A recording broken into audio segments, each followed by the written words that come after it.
What's up, guys? Welcome back to another episode of Naia Lax updates. Sorry for laughing. I completely screwed up the intro the first time around. So try number 2 is a go. We are we're good now. There's a little bit of laughter remaining after that debacle of a quick intro there, but we're back now, folks. John, I guess I should be asking now. How was the weekend? Is everything going well there? What's going on? Have you coached any more high school lacrosse recently? Like, how's it going? Yeah, so we almost got our first win in lacrosse, and it was a heartbreaker. We got up to 6-1 by a team that was a little bit better than us going in, but the team did not have a good goalie we were playing. So it's and we have a couple kids who can shoot really good. Not a ton of great dodgers. We got some outside shooters. We were like, guys, green light, anything within like 18 yards, take a shot. And first half, they were falling. Second half, just didn't get the ball much. And that was pretty much the story of that one. We lost 9-7. So, but you're getting closer. I mean, when you have a bunch of kids who haven't played lacrosse before, it is what it is. That is true. That is very true. How was your weekend? My weekend was good. I played lacrosse this week. It was really warm here in Iowa this week. It was actually like 70 degrees today.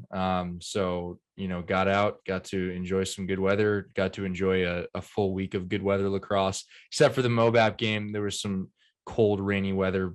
Guys on both sides of that will know how miserable it was at times and how great it was at times, because it was kind of that in-between temperature. But hey, lacrosse happened here at Clarke over the past week. We had spring break. Got some time to chill out and focus on things unschool related, and now back to the grind tomorrow in like 6 weeks till graduation, and a whole lot more lacrosse till then. So everything's swirling together and it's going fast, but we're here for the podcast. It is time to address some NAI lacrosse things. As we have quite a bit today. We have a full slate, and we have a full slate of games to pick as well. Yeah, I mean, we're kind of approaching that like midway point in the season, it seems like, for a lot of teams. So I guess what we'll do first is I'll go off a list of the games where I didn't write down any notes for this ones. And then if you hear anything you want to cover on this one, just kind of chime in. First up, your season opener, Colombia 19, Clarke 9. You want to cover that one or just keep moving? I mean, not the result we wanted. I think I'll give the standard press conference reveal that most athletes do. Not the result we wanted. But hats off to Colombia for, now multiple years putting together a really strong team with really strong players, very well coached. They are in a lot of ways what an NAI lacrosse program should look like. And they've gotten to this level in a matter of very few years. So hats off to Colombia as always. It's always great suiting up with you guys. Really respectful, awesome group to play against. And shout out to the kid guarding me who brought up the podcast. Love to run into some podcast listeners out there, because we're trying to grow it for you guys and grow the game. And the officials of that game actually were bringing up the podcast, so extra shout out to them too. Love a little bit of love out there. It's always good to play lacrosse, and hats off to Colombia for putting on a good game. All right, moving on. We had Siena Heights 8, Hope 10. I think Hope's D3. I'd like to add, I've kind of been following a little bit more of what has been going on with the Hope team, because they played Aquinas as well, which we'll get to. Hope's a better team than I think I remember them being, and I think we're kind of seeing that in the scores now here as well. I'm not sure if it's a deep roster situation, but I do know that team is better than I had originally said. So I take back my old comment, and now I'm updating it. So I've updated it. That's why we're NAI Lax updates. I updated. Fair enough. Tennessee Wesleyan 19, Wilmington 1. Not much to say there other than Tdub doing their thing. MOBAP 12, Clarke 8. Very good game. I think you got a couple goals now, right? I got one in that one, and I had an assist I was happy with. That game, I think we got a little chirpy at times on both sides. I'll be the honest one to admit that. But I will say that the thing I was happiest with about that game is after that game, getting to talk to some of their guys and our guys as well. just leaving it on the field and enjoying it. I'm not going to lie though, that was a fun game. Like that was a fun back and forth, hard fought game. Everyone was leaving it all on the line. Like I can appreciate that for both teams there. I know they were dealing with a lot of injuries, so thanks to them for coming out and putting on a show and getting the win, obviously as well. But that was the kind of game that you live for because it was fun. It was under the lights. It was hard nosed. That was a KCAC lacrosse game that I'll reflect on as being a fun one there. So look forward to maybe facing Mobap again at some point, or if I'm still here next year, then we'll be seeing them again. But a good group of guys there. And shout out to their women's team for really shouting out the podcast. Appreciate that. We, in full transparency, didn't know that any women's lacrosse players were tuning into the podcast. We wish that we knew more about NAI women's lacrosse, but truth be told, we just don't know enough to comment on it. So that's why we don't bring it up. But shout out to the MBU women's program for showing some love to the podcast. That was pretty cool, guys. Definitely. Midland 13, St. Mary 4. Good to see Midland kind of putting things together. This one caught me off guard a little bit, just like kind of the score margin. Cumberland's 19, St. Andrews 2. I don't know. That's a strange. I feel like I really feel like this. I think Cumberland's has found their groove now. I think they are in, like I said, full season, full form. Cumberland's lacrosse is here. And I think that's what we're seeing there when they put their pedal to the metal and they go as hard as they can. That's when we're seeing real Cumberland's lacrosse. And I think that's kind of what the scores we're seeing now are reflecting.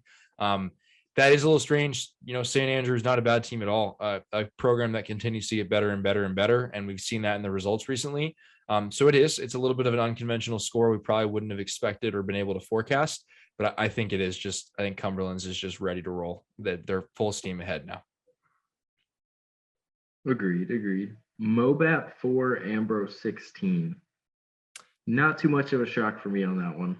No, but I will say, I think there is a special, I don't know if I want to say shout out or recognition here. I'll give recognition wherever recognition is due. Mobap played a tough physical game against us and then went to St. Ambrose to play them. And that's a team that coming off of any game to go play at St. Ambrose is a tough test ahead, but to put 4 goals in and to actually hold Ambrose to, I think, a little bit lower score than is normal of Ambrose. Hats off to you guys there. Ambrose is a powerhouse right now. I can't say enough good things about what Ambrose is doing. They build and build and build and build. We even had a listener today mention on Twitter how long it's taken them to get to where they are now. I think they're all the more deserving of it because of that. But they are a team that is definitely full steam ahead and they're rolling through the conference. And I'm just curious to see how far they go. Absolutely. Ottawa 5, Tennessee Wesleyan 14. I know this is one that I think we both picked differently. I picked Tennessee Wesleyan. I think you had Ottawa on this one. And one of the big storylines going in was the DeMarco brothers. And we were kind of going back and forth seeing like what kind of stats they would put up in this one. And it seemed like Tennessee Wesleyan really made a concerted effort to slow them down a little bit. They held them to, I think, 2 goals and 2 assists combined between the two. So that was kind of noteworthy there. What do you think about that one? I think I was surprised about that. I'm not sure if I can get a perfect read yet on Ottawa. We head there on Thursday to Ottawa, Kansas. So obviously I'll have a better read after I play against them. I can tell you that for sure. But I don't know. I think when teams scout them really well and know what aspects to lock down or what aspects to let up on, I think there's a better thing going on. I think that Tdub's probably just scouted a little bit better than the other teams is my kind of thought there, but I think they're also a team that's on a roll right now. It's hard to tell with the way games are going right now and where conferences are at right now. I think Ottawa is a very good team this year. I don't think that that's a great reflection score wise, but I think Tdub's also a very good game. So very good team. So whether it's just one team had a day and the other didn't, or like you're saying, the DeMarco brothers were locked off, or they knew, how to clear better at certain times. They had a more intensive ride. Those little things will impact between two teams like that. But again, I don't think I know enough right now about where Ottawa is at. That's a pretty fair takeaway on that one, I'd say. William Penn 16, Concordia 8. Did you get to catch that one at all? I did. I don't think I caught a lot of that, but I watched enough to kind of figure out what was going on in that game. I don't know. I can't remember. We obviously didn't pick that game, but I think I had highlighted that as kind of one to watch. Concordia, coming into the season especially, was a team that we really had high hopes for. I think we still have high hopes for them, to be honest with you. They're just playing a lot of tough opponents early on. But I felt like this was a matchup of two teams that were very similar in a lot of aspects. Two different conferences, obviously, one out of the WAC, one out of the KCAC. And I just think there's a lot about these teams that stacked up in very similar ways that were going to make this a good matchup. William Penn right now, I don't know enough about what's going on there right now either. We're in the time of year now where injuries are playing a big role in who is on the field, that you're either a very healthy team or you're not a very healthy team right now. And whatever's happening there can make an impact. But I do feel like this was two of the better matched teams out there. I think William Penn just has a little bit more depth on the roster. They have a little bit more legs to run, and I think that goes a long ways. Yeah, I agree with you on that one. I'd say the thing I noticed watching it was just it looked like William Penn had the athletes to kind of break down the Concordia zone a little bit and get kind of open looks, especially for guys like Romero. Yeah, I agree. I think that's probably the big defining difference right now between those two squads. Okay, moving on. We had Ambrose 10, Concordia 5. What'd you think of that one? Yay, Ambrose. They keep doing it. I'll root for a KCAC team all day. I don't know. That score is interesting to me compared to the William Penn and Concordia score, because again, it's one of those situations where like what went differently between these two games that were so definingly different, because those two scores are very different. They tell a very different story. A 5-goal game against St. Ambrose, you played pretty well. Like there's no way around that. To hold them to 5 goals and then also to only have a 5-goal deficit that's pretty impressive in my mind right there. Do I think those two teams are far off skill wise? I feel like Ambrose and Concordia are probably greater difference in the skill department right now than even William Penn and Concordia, which is what's so strange about those two scores. But I think when it comes down to it, when Ambrose needs a win, they're going to find a win. Like they're going to keep moving forward with that. I have no doubt that Concordia went into that game and was playing hard-nosed Concordia lacrosse. They always do. And it just fell differently. That's kind of, and I didn't really watch any of that. That's just reading between the lines, looking at the stat sheet, knowing kind of what was going on outside of it. Yeah, I was coaching during this one, so I only got to kind of see some of the replay. But from what I saw, it just looked like, I don't know, certain teams do better against zones than other ones. And it seemed like William Penn was able to expose it a little bit more than Ambrose was. But later in the game, it did start rolling, especially for Shakerin and Kerr. Shakerin finished with 3 goals, 4 assists, Kerr had 3 goals. So overall, a solid win, though. I mean, 5-goal win over a quality opponent. Absolutely. Those are the kind of games you want to watch. They're not blood either side. They're close enough games, and they're two good opponents. That makes a good lacrosse game. Absolutely. Then we had Benedictine 16, William Penn 7.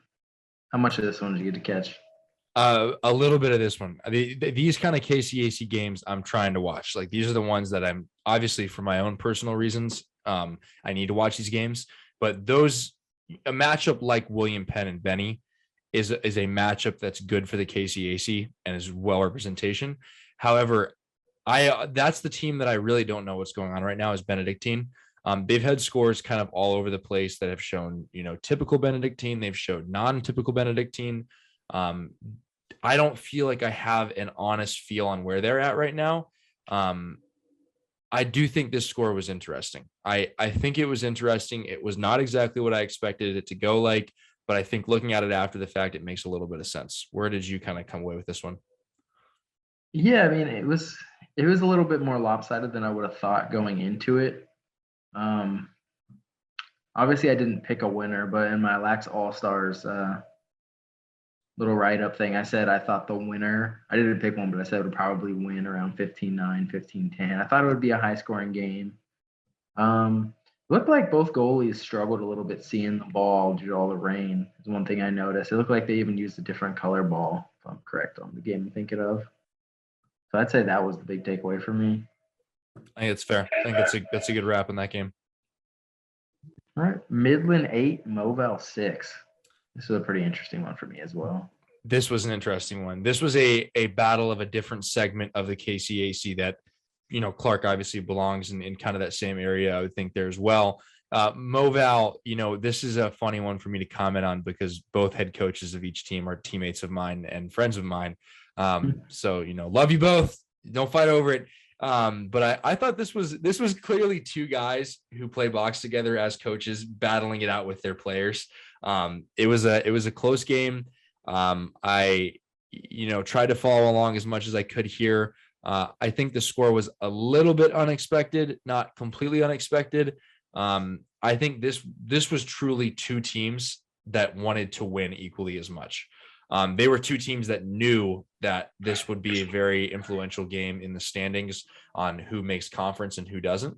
And I think that's kind of what we saw here. I will say, I think Movell hanging in their game like this and doing what they did, hats off to those guys there. I know a lot of those guys have not played lacrosse before and are coming from other sports. And for them to come together like that and hold with Midland after Midland having a pretty good season that they're in right now, hats off to them and hats off to both teams for keeping it in a close game and in an exciting game that clearly was well matched in a lot of ways. Yeah, couldn't have said it better myself. Midland's actually probably doing a little bit better this season than I had imagined. I think they're on a 2 or 3 game win streak right now. And then I thought it was going to be a little bit further apart score wise, just because Movell didn't look great in the opener against Mobap. So I thought we could potentially be in for another one like that, but it was good to see them keep it pretty competitive. Yeah, I think this is a great example of nobody has any idea what's going on in the KCAC right now or any conference. It's still too early to judge what exactly is going on and what the conferences will look like in the final week. Definitely. And this was another one that the score was a little bit weird on. I'm going to chalk this one a little bit up to travel just because they're I don't know for sure, but I imagine they're probably the two furthest away. Weber 11, Dearborn 6. What do you think about that one?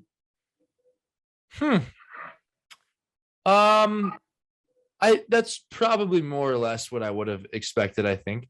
I think the score is probably not what I would have expected. Do I think Weber's a better team? Yes. I think Weber's a better team with a deeper roster right now. And I think Weber has been playing really, really well lately. I almost would have leaned towards Weber scoring more against Dearborn, just looking at the stats and knowing how many and what guys are scoring right now. It's a win's a win, and that's still a big gap in a win right there, nonetheless. But I also will add that I think Dearborn gets better every game. Like you had said, a while back on Twitter, this Dearborn team is a young team that is only going to grow and get better. And I think that we're going to see Dearborn in full Dearborn mode probably in a year to 2 years. And this year they're getting their footing and they're climbing back up and they're playing well against really strong opponents. So, not going to knock a win here and not going to knock the other team for growing again. Right. And the thing I would say is Dearborn's always a very physical team, and it can be very hard to play them at home from what I've seen. I think it's just a lot of teams struggle when you're not typically used to that indoor facility. I think that definitely hurts some of the teams that aren't used to it. And then Kelly and Washington are both putting up solid numbers for Dearborn so far this year. The one takeaway I had for Weber was that it was pretty interesting to see someone that we don't typically talk about was actually their leading goal scorer. I think his name is Finlayson. Had 4 goals this one, so that's just big because if Weber's starting to get some like third and fourth options going, that could really pay off big later in the year, head into conference tournament. I'm making this strong accusation right now. I am making this prediction. You guys feel free to call me crazy on Twitter because we know you love doing it. I'm telling you right now, Weber is a top 4 team in the next 2 to 3 years. And I have no reservations about that at all. That program is growing so fast on a level that is just unmatched by anybody else. with a very deep roster in a very good area with a very good coach. 2 years out, at the most 2 years out. I'm saying 2 years next season, if not the season after, Weber's a top 14. Yeah, I mean, I could even see it next year, honestly. So, I mean, you got to figure they're somewhere probably around 7 or 8 right now. I mean, they could even get there potentially this year. I mean, if stuff breaks. I was the going right to way say for there's them. still enough time in the schedule left that they could be right up in that area. Yeah, definitely. One thing to note about Weber, their starting goalie's been out for the past 3 games. I don't know if you caught that. Cordero has not been in net. I mean, it's a little tough to keep up with their goalie situation when they have 6 on the roster, but yeah, he hasn't been playing, so I'm not sure what's up with that. Haven't done a ton of research on it, but just something to keep in mind going forward. It's a good piece of information. And the next game, this one caught me off guard a little bit. I predicted the winner right, I think, but I didn't have the score margin being quite so much. Cumberland's 10, Kaiser 4. What are your thoughts on that one? I'm gonna say the only thing I said like before. The only take on this game is as much as the last game. Cumberland's is in Cumberland's lacrosse form, and they're not slowing down for anybody. And I'm just telling you right now, when Cumberland's is in this groove, you'll see it year after year about this time every season. It's very hard to stop them from going forward. And I think that's what we saw in this game. I think they were a more dominant team in this game as well. The score will reflect that as much as the gameplay will. Yeah, 100%. The big takeaway for me in this one was it just seems like the Kaiser youth has really started to show up kind of in a negative light the past couple of games where it seemed like they're winning despite the youth against Reinhardt, but the last 2 against Lawrence Tech and then against Cumberland, it just wasn't all put together the right way. One positive for them was Ukros, I think is how you pronounce his name. Ukros. He's really kind of found that freshman form he had when he was the ASE Player of the Year for Montreat a couple years back. So it was good to see him get going for Kaiser a little bit.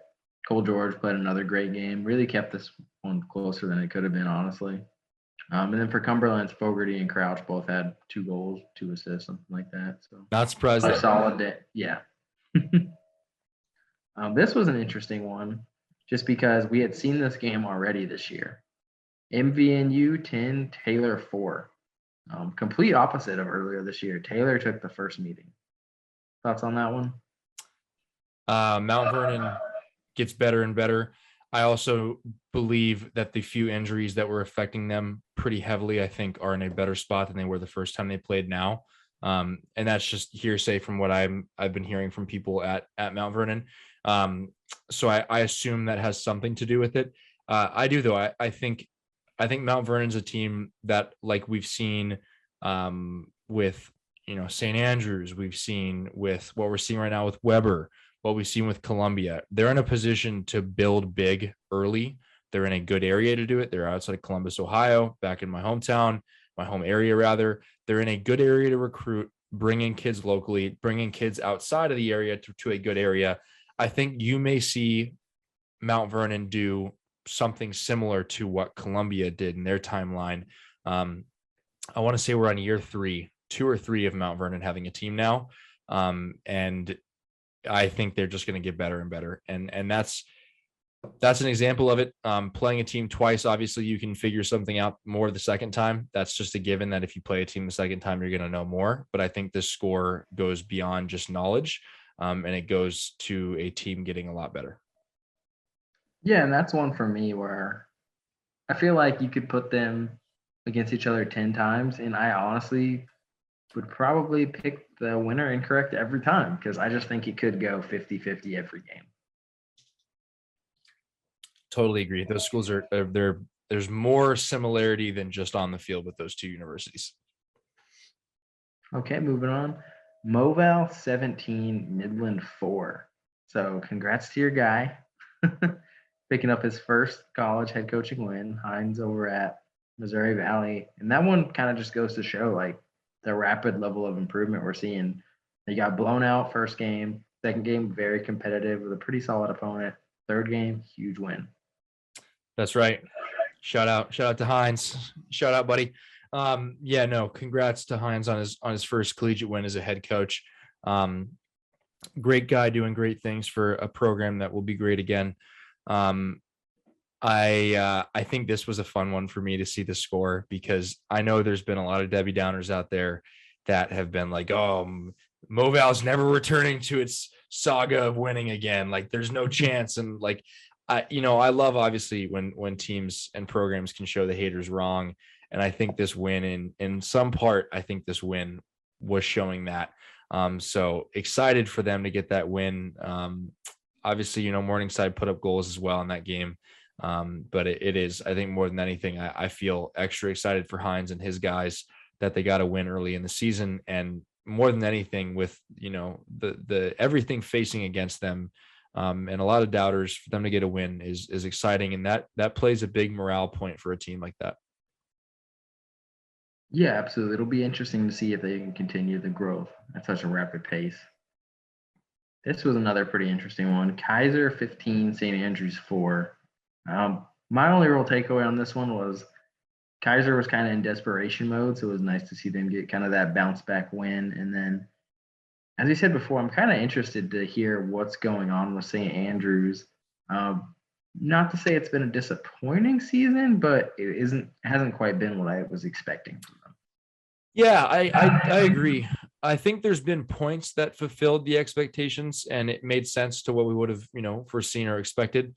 But I think what we're seeing now is something different. And I don't, again, St. Andrews is an awesome program, and they're really doing a lot. And I don't know that it reflects the program really well, the scores we're seeing right now. It's a little bit confusing, as things are very much all over the place. I would wonder if midseason injuries are affecting any of this as well. But I do think that teams are pulling away from St. Andrews now faster than we would have expected them to be. I don't think by this point in the year did we expect teams to be, moving this far away, especially with them, receiving votes for quite a bit of the year early on.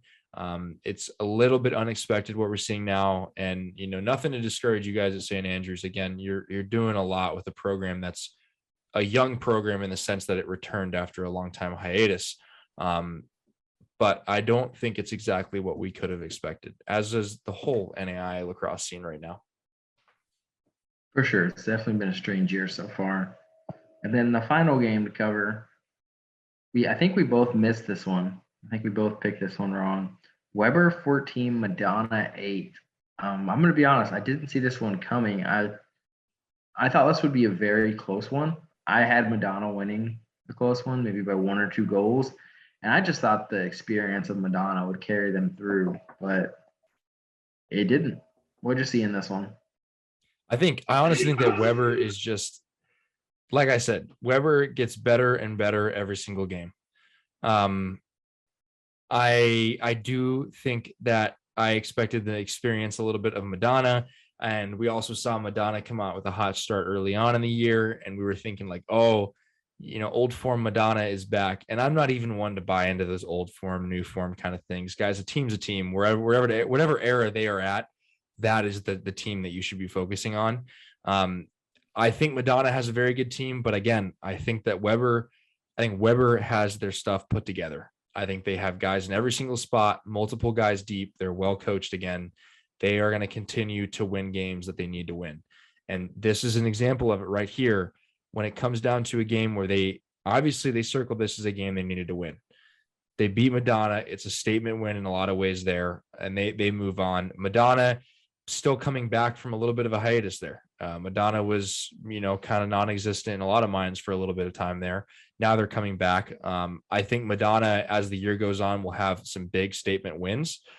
This, though, was a statement win for Weber 100%. Yeah, I agree with you. And it was actually probably the sharpest I'd seen the Weber offense look. It just looked like in games past, sometimes Weber may press it a little bit too much, trying to go up tempo. This is probably just the most like passing, kind of tic-tac-toe passing, kind of drawing 1, 2, even 3 slides before getting the goals. So it's pretty impressive for them. And then another guy we don't talk about too much for Weber put up some big points. Becker got 4 goals for them. So as we said before, if they're getting that 3rd and 4th option going, it's going to pay dividends later on. And then as far as Madonna goes, it seems like they really went all in on the attack, moving rush to attack with Gingell and Killar. So I just wonder kind of when the young midfield's gonna kind of come together and put it all together a little bit more because they can clearly score on from the attack, but it just seems like the midfield might be a little bit too young right now. I think that's a very good read. I agree. And then moving on to, I guess, a depressing topic, honestly. We had a couple forfeits this weekend, kind of going into the week. So it looks like St. Mary will be the victor in a 1-0 forfeit over Morningside. I feel kind of bad because I made a joke last week that both the ADs were emailing each other right then and there to get the game canceled, and then it ended up happening. So that was a little bit depressing. What are your thoughts on that one? This is kind of my concern area. It is a lot of what I had been concerned about is now coming true. I don't know to what extent it's coming true yet. I don't have enough information to make judgment on. But I think the concerning thing here is that a couple weeks back, we got word that rumor has it that Morningside was not going to have a program after this year. Again, that's rumor. It's not really necessarily confirmed by any official sources. There's no press release from the school. Until we see something like that, it's just writing on the wall. However, when that was stated, my next question was, do they make it through the entire year or do they cancel mid-season? And I wanted to hope that they would make it through the entire year, and it would be, if they were to suspend or cancel the program, if it does happen, it would be a after the year type of thing for everybody in the conference and them. This cancellation worries me a lot because I think it's the exact opposite. I think it might be a mid-season cancellation type situation. And I know that they're light on numbers. I know what it's like to be light on numbers. Ask Colombia or Mobap playing us this weekend. They know we're light on numbers. I'll be the first one to admit it. Anyone can see it. I know what it's like. I am wondering if that is the case right now with Morningside, that they are dealing with some injuries and they have to forfeit. Here's the thing, though. This impacts conference standings without people realizing it as well. St. Mary is a team that is not conference tournament eligible, from my understanding, anymore due to a forfeit early on in the year. Now, Morningside is also tournament ineligible. They wouldn't be able to make the tournament due to a forfeit outside of weather relation. What does that mean? That takes two teams out of the KCAC from conference tournament contention. That affects everybody else in the standings more than you could possibly know. So I have concern about everything going on there.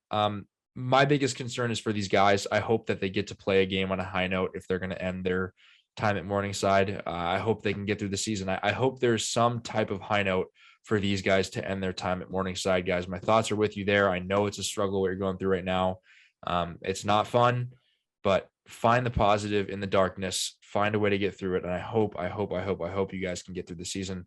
That would be my best wish. But again, my ill concern right now is that this might be the last of Morningside lacrosse.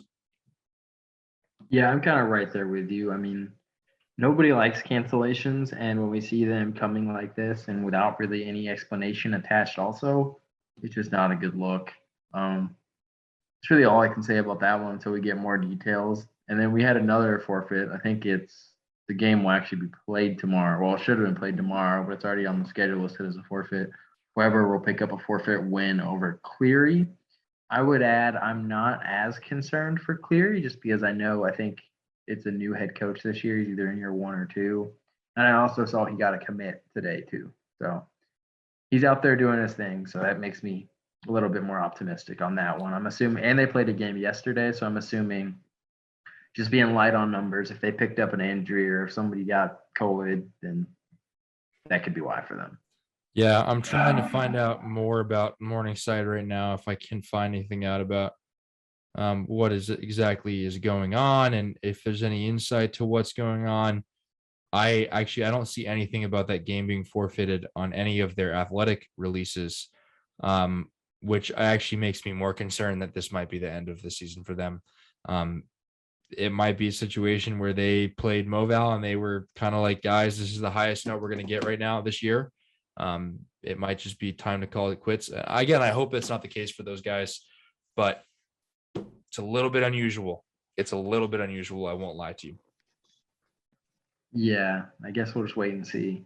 And then moving on to another fun portion of the show. Let's make our picks for next week. Let's do it. All right, yeah, get us started. All right, we got Colombia versus Ottawa. Yeah, Colombia. I'm gonna take Colombia as well. They've been a little inconsistent this year, but I trust them a little bit more. Tennessee Wesleyan versus Kaiser. Tdub. I'm right there with you. I got Tdub as well. Would I be shocked if Kaiser won this game? No. Kaiser would probably, like, if they did like money lines, I think Kaiser would probably be the favorite, but I'm riding with Tdub as well. This one's a good one for me. Mobap versus Midland.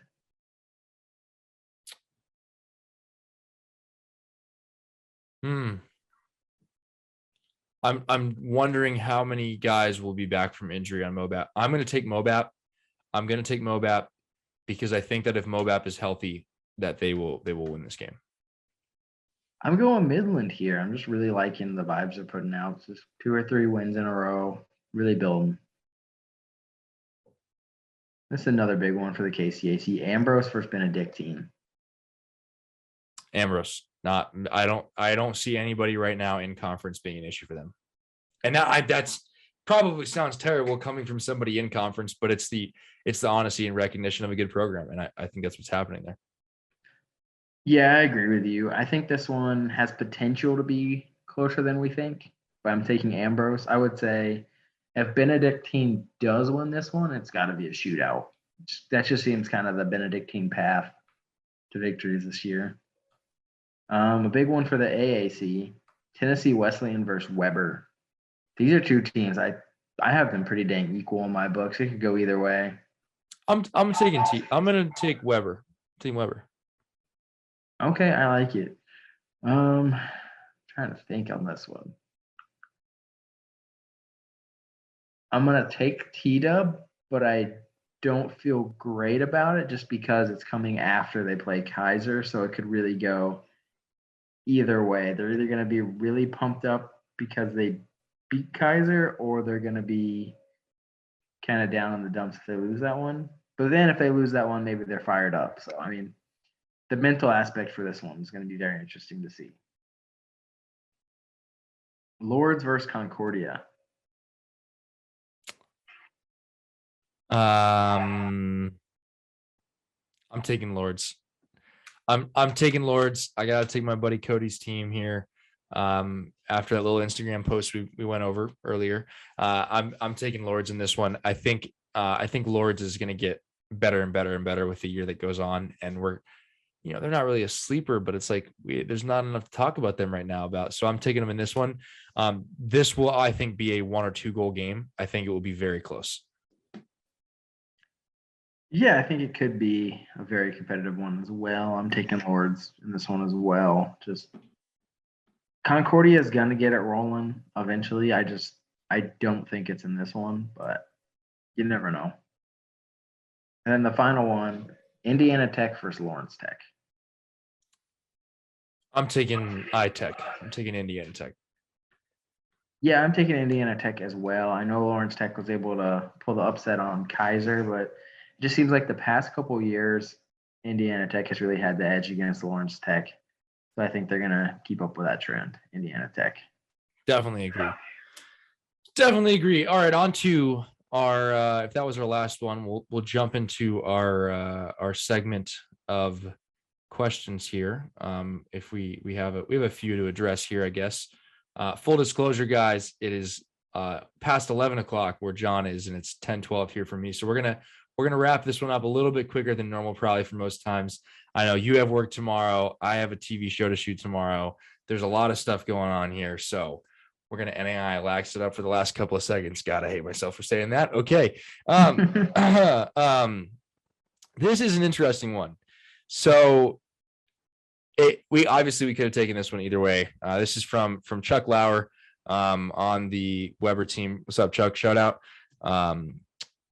He asks, do you guys actually watch the games or do you just read the stat sheets? Chuck, I think you could probably see why we could have taken this question multiple directions. I'm going to take it from a straightforward direction that I think it was. I think it was a good question, to be completely honest with you, man. It's a little bit of both. Well, I'll be completely transparent with you. It's a little bit of both. This is a moment to touch on a bigger scope of things here. So Chuck, just one sec, I'll get to your question. We are doing this out of the kindness of our heart and the love of NAI lacrosse in our heart. We are both individuals fully in closed in other things. You are an adult who lives an adult life, who has a job, who is busy, but still finds time to run an NAI lacrosse Twitter, which is as dope as can be, guys. I'll be fully transparent. My NAI lacrosse experience would not be the same without this page that John created. And I think a lot of other people out there can probably identify with that just from what it does as a media aspect for the NAI and lacrosse. Without this page, without this podcast, there really is no NAI lacrosse media. So guys, we're doing this out of the kindness of our heart and the love of the game. To be completely honest with you, is that this is enjoyable for us because we're geeking out over lacrosse. Neither of us have ever testified to be the best players in the world. You know, we have our downfalls, but the one thing we can definitely testify to is we love this game. And so while I wish, Chuck, we could watch every single game, I personally don't have the time to watch all the games that we talk about. I look over stat sheets. Now that there's so many great highlight tapes out there and game recaps, Cumberland's does a great job recapping all their games in video format. Reinhardt, their guy's doing some awesome video stuff right now. Shout out to him. He's making some great highlights. All these type of media artifacts outside of just the game streams allow us to formulate opinions more on games.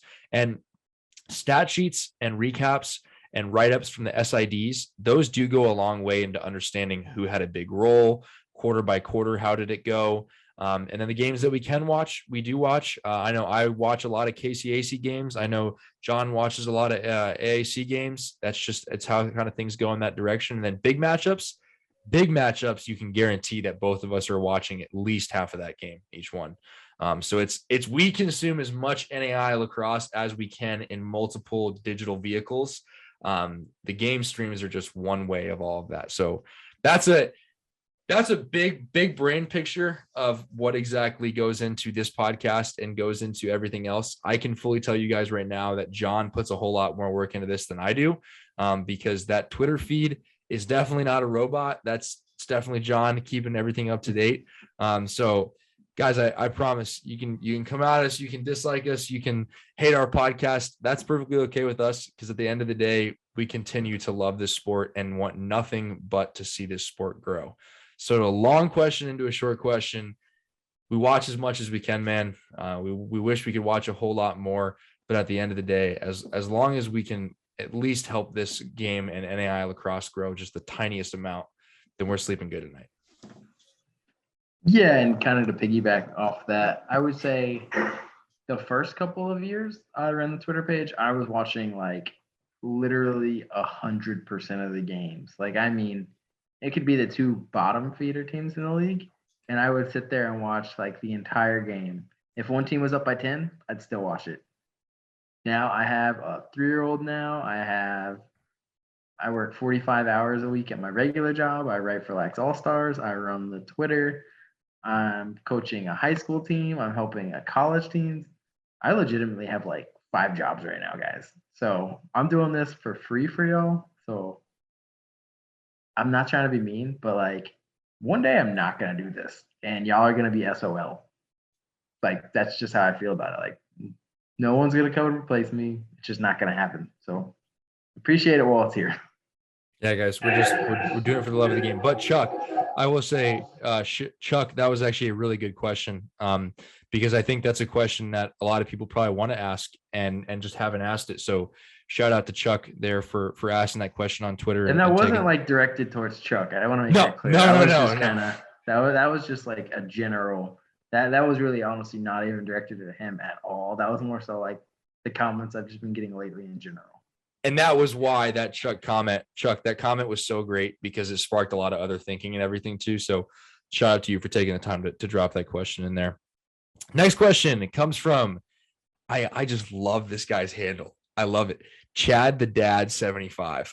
Chad, that is a wonderful handle and an even better logo. That's just Lax Dad. I love that, man. Chad asks, if Tdub goes 2-0 this week against Kaiser and Weber on the road, where should they be ranked? That is actually, I think, a very good question. Those are two very tough opponents ahead of them. However, looking at our picks just now, I think we just picked them going 1-1 out of those two games right there.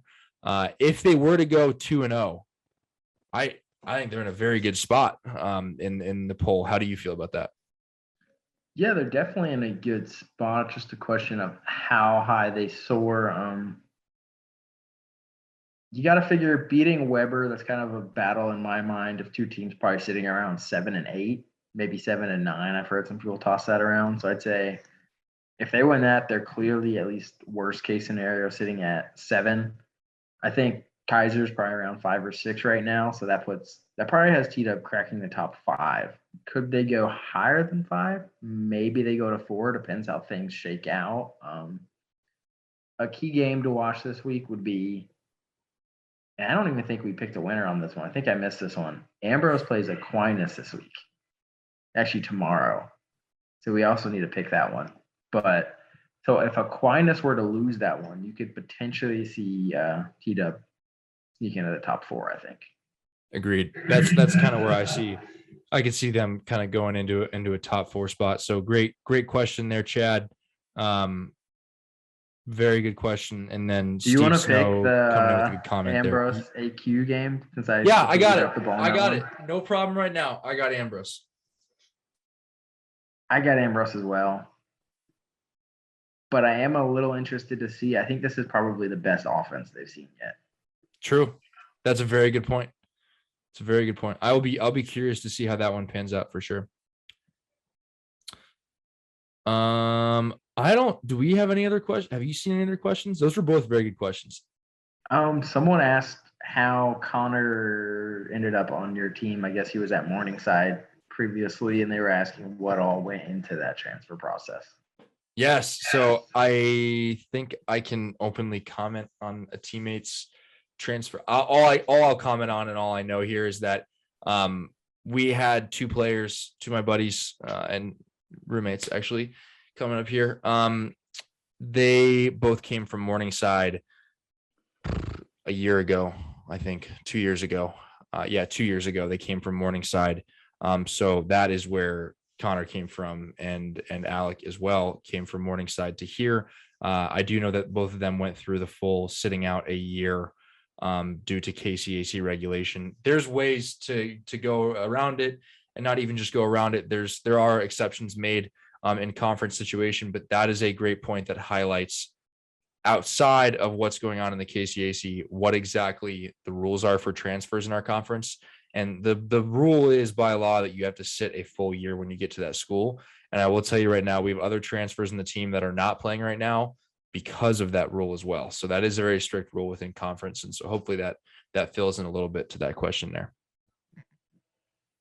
Yeah, I think that's a great answer to that one.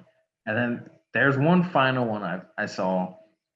Why do we think that teams are in danger of forfeiting folding right now? Like, what do you think it is? Like, do you think it's a budgeting issue, or do you think it's more just a coaching issue? Like, I have so many. Let me just formulate my opinions real quick on this one here, John. I think it can be a little bit of everything. However, unless it's like a blatant budgeting issue, I don't think it's budgeting. I really don't. I've heard a lot of what these budgets. I've seen a lot of these budgets. I've heard a lot of what these budget looks like. I've heard from kids on the team how much they're putting into the team, how much the team is putting back to them. I have a good idea of what is going on. And I can tell you right now, the teams that are in danger of folding, I do not think are folding because of budget related issues. The teams that are in danger of folding right now are at athletically and academically strong schools with strong scholarships in both athletics and academics. The issue I think that we face right now in the NAI is something that we are trying to combat with this podcast and with NAI lacrosse media. And that is growing the awareness of the amount of scholarships for lacrosse players in the NAI. I think a lot of these schools are at danger of folding right now because people don't acknowledge the NAI as legitimate college lacrosse still, unfortunately. That's just how it is. Or they're not aware that you can get scholarships to play in the NAI. And that's what we're trying to fix here, obviously, with this type of media. But I think that's the biggest thing going into teams folding is the lack of awareness. And I'll be completely honest with you. I do think location and coaching are the next two big factors. I think every coach should go into recruiting as competitive as they were in any other situation. Like, to coach, you got to be competitive with recruits. You want to have a better recruiting class than the guy next to you and the guy next to him. That's the kind of thing that I think goes into a lot of the schools right now, is where they are, is that they need to be recruiting a lot more than they are. And that's no jab at anybody in one direction, because there's a lot of schools in that boat right now. And I think the second biggest thing, as I mentioned, was location. I don't want to chalk it up just to this, but Morningside being in Sioux City, Iowa. Sioux City is right on the border of the Dakotas. It is right kind of over by Nebraska. It's in a very, when I say that I'm in Iowa and I say that Morningside's in Iowa, yes, but they're nearly 5 hours apart. We are a straight line completely across the state. Here at Clarke, even though we don't have a lot of guys, I won't sugarcoat it. We're next to Illinois and Wisconsin. I'm 3 miles from each of those states right now. I'm barely in Iowa. So for people to be like, oh, Clarke and Morningside are in the same location, they're not. That school being over by the Dakotas and being on the Nebraska side and that far over, I have no doubt that makes recruiting a whole lot harder than to recruit where I am here at Clarke. So I think that's a great example of why location is a big factor, is that if you're not in a good location that at least has some lacrosse, or people want to go there to play lacrosse, then it can be hard for the first couple of years. But I think the comment that came in from an Ambrose alum, I believe there, I don't remember his name off the top of my head, but shout out to you, man. I think that was a great point, that some athletic programs do need to be willing to realize that it's going to take a while for lacrosse to grow in non-traditional areas. When St. Ambrose started, and it was longer ago than I think a lot of people realize, when St. Ambrose started, they were in a non-traditional lacrosse area. They really still are. People couldn't have imagined going to play lacrosse in Davenport, Iowa, I'm sure. Now look at where they are. It takes a while to build, but when you get there, you get there. And I think a lot of athletic departments do need to have more faith in their lacrosse programs for more than just 3 or 4 years, especially in non-traditional type areas. So I think that's a bigger answer. That's my long formulated, I'm laying down at night type of thinking answer, because I think about these kind of things a lot. I think that's more or less of what's going into the danger of teams folding. Yeah, I agree with you there. And I think the budgets do play into it a little bit, but I don't think this is giving too much away. Reinhardt honestly doesn't have the best budget for recruiting. Like, you're not going to see them spend a lot of money to go to camps and stuff and fly their coaches everywhere else. They're going to rely a lot on like word of mouth recruiting, stuff like that, getting local kids. So I think you can work around not having the greatest budget in the world. What I think could potentially be the issue, and I know there's some, even talking to like D2 coaches who are on like the lower level part of it, some of the issues is just them not being paid enough. So it kind of causes like low motivation for them to go out and recruit and do that like extra effort when they're kind of looking for other jobs too, just to survive. So I think it could be a situation where coaches might be underpaid. I don't know specifically the ones in question how much they're making.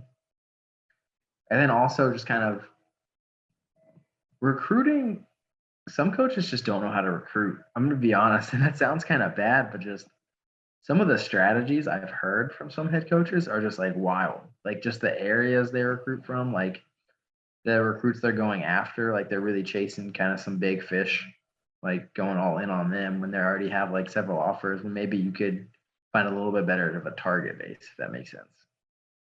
One of the things I've always thought is the second I get a head coaching job, I'm looking up every school within 50 miles that plays lacrosse, and that head coach is getting an email from me day one. Like, hey, I'm the new head coach here.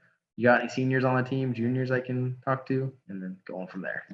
That's exactly right. That's as it should be. Word of mouth recruiting, getting in touch with people, creating relationships. That is the important thing. I'll also add, you made me think there for a second. I think the importance of supportive athletic departments goes even further than my initial comment. I'm sure it's easy for a lot of people to look at Clarke right now and where we are. We're in year 8 now as a school. We're in year 8, and unfortunately, through a lot of it, we've been kind of in the same area. I've been a part of that for 4 years now, so I know what it's like.